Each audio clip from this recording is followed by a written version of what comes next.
St. Irene's is more than just a religious center that offers a Sunday service. It really was the heart and soul of this area. It was the mother that opened up her arms to tell its children, if you need help, we are here. Our parents and grandparents left Greece under difficult circumstances. And it wasn't like they were leaving the village or they were leaving the island to go to Athens or Thessaloniki to work, where they would speak their own language. To get here, we must reflect on the people of those years that came here in a new land, in a new country, new rules, and they were challenged in more ways than I can describe. But they responded to the challenge positively. It's like Toynbee's theory of challenge and response. They responded positively. They worked very hard. But what kept them together and united was their religion. My father said something as just when this building was being bought. He reflected on the location of the building because, of course, the Danforth area and surrounding area became a very dominant Greek residential area.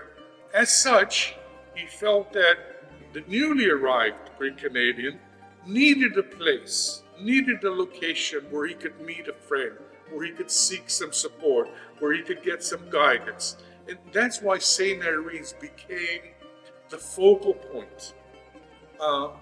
Many, hundreds of thousands of people would come to this office asking for some guidance. How do I fill this form out? How do I get an OHIP card? And the list goes on, and it became sort of a service center. What attracted a lot of those immigrants that I referred to, that St. Irene's offered them this village setting, this traditional epitafio periforal. It offered them something different that they could relate to, as though they felt as though they were back home in the village, as though they were back home on the island, and that, I think, brought comfort to their efforts and the hard work that they were putting in to build their families. Now, along the way, when the wonderful and very rich immigration of the late 60s and early 70s, given the circumstances in Greece with the junta at that time, there was a mass exodus. It was the brain drain of Greece at that time. And we here in Canada, Toronto, Montreal, other centers, were the recipients of that wealth. We benefited as a country. This community, St. Irene's, Chrisovalantou, as our other churches also benefited. Because all of a sudden, we brought the doctors, the lawyers, the engineers, the accountants be part of our congregation.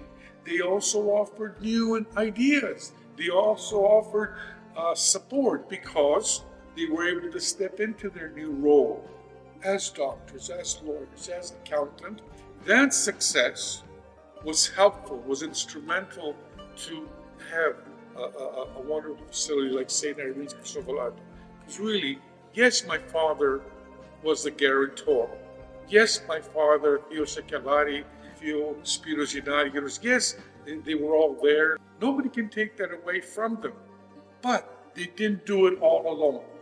It was all these people that I mentioned, initial immigrants, the current immigrants of the late 60s and the 70s. And I can say with pride how the Greek Canadian always willingly gave. And I'm optimistic for the future. I think the next generation coming are close to our church.